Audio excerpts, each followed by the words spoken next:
good in here tonight. So here we go. Me and my boyfriend just moved in together.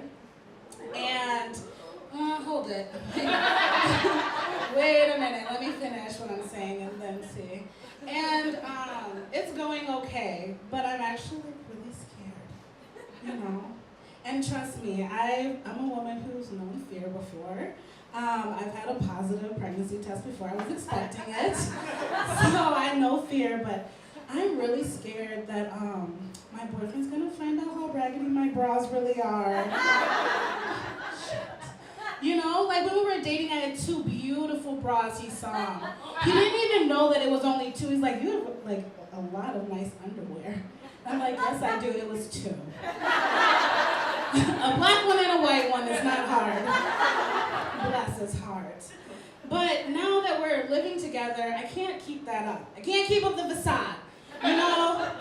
Like, okay. Like if my bra was a person, she might have like done a little bit of coke and stayed out way too late downtown. You know what I mean? Like that's the state of my bra, you know? I know you're looking at me like, oh, she's well dressed, but underneath my underwear and my bra is literally pinching me in my armpit right now.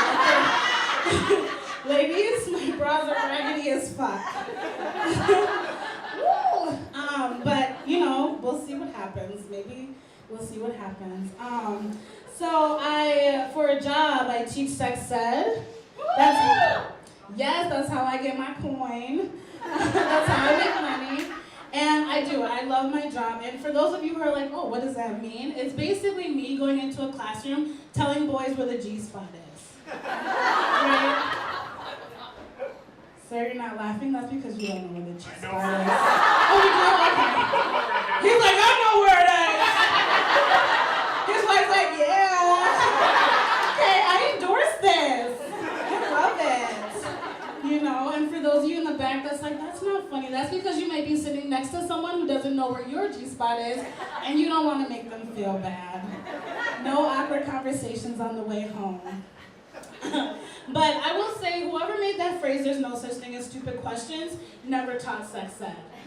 You know, for real. So we do this thing called anonymous questions, where young people can like write their questions down, put it in a box. We encourage them to write all their questions down. It's important to us that they get real, factual information. So one day, it's question box time. I pull out the question and I'm like, okay, here we go. And it reads verbatim, true story. Hey, sex lady. Is masturbating 12 times a day too much? Or am I putting up rookie numbers? So my response is, that's a fantastic question. They make us say that shit. And then I said, well, if you want to become an all-star, you need to be getting in there 25 times a day, so step it up. And as I looked in the classroom, I like caught eyes with this one boy that had a like devilish, cocky look in his eyes. It didn't make me feel good. It didn't sit right with me. I avoided him for the rest of the time. Like, don't come near me. No, I'm just kidding. That's a joke. Like, obviously, kids, you know, we were all kids once, right? We were all asking silly questions. That's my favorite part of my job. I know I used to ask stupid questions. You know, I used to ask my mom who my father was. So, I made that mistake more times than I should have, and I'm scarred. I'm so scarred, I only have 2 nice bras. Just kidding, that's because I'm poor and I work for a nonprofit. So thank you for donating this stuff because they need it. I love it. Give a round of applause for yourselves. That's enough.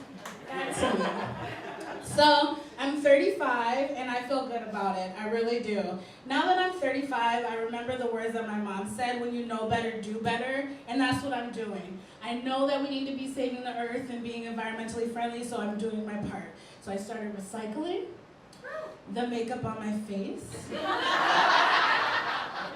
Because my motto is, tonight's eyeliner is tomorrow's smoky eye. You know?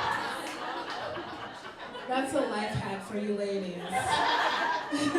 Just kidding. Like that can't be everybody's motto. Some of you ladies in here may have a motto that tonight's smoky eye is tomorrow's reminder of the tequila shots that we took and the crying that was happening when I was telling my best friend that I'm not gonna text Bryce back anymore. And your friend crying and being like, you're so strong, you're really like a woman of today. So some people reduce, recycle, reuse. Some people reduce, recycle, reflect. Different people, do what feels good for you. But being 35 it's actually like really great, and I feel young and I feel like I look still hip, but every once in a while I'm reminded that I'm actually getting older. I work with a lot of people fresh out of college. They're like 20, in their early 20s. And I have to remind them every other day that I swear to God, if you try to get me to drink kombucha one more time, I'm gonna lose it. I don't like that shit. Don't come and ask me if I want a bite of your avocado toast with sprouts on it. You know, I'm old school. I like my toast with butter and grape jelly. Okay? Keep it hood. You guys don't understand that, but somebody, you get it. Right? Sister will come. What was on your toast? Say avocado. Say avocado. Was it jelly? What kind of jelly? Fancy jelly. Raspberry jelly? Nope, goodbye. You're not. I'll be taking your brown people card on your way out. Grape jelly, Welch's. I'm just kidding, I'm kidding. She said, I know, I'm at a comedy show. You're smart.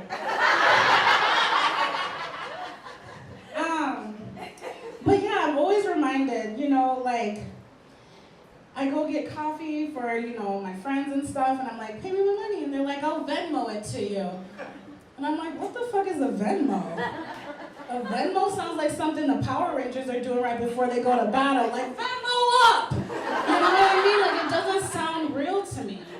A Venmo sounds like something the Jetsons call their robot maid after she doesn't clean the fridge enough. Like, God, that Rosie's a fucking Venmo, am I right, Jake? Gosh, you know? So I'm gonna get up out of here, but I wanna leave you with one thing. And that one thing is that I'm actually an only child, and being an only child in 35 equals like this amount of confidence.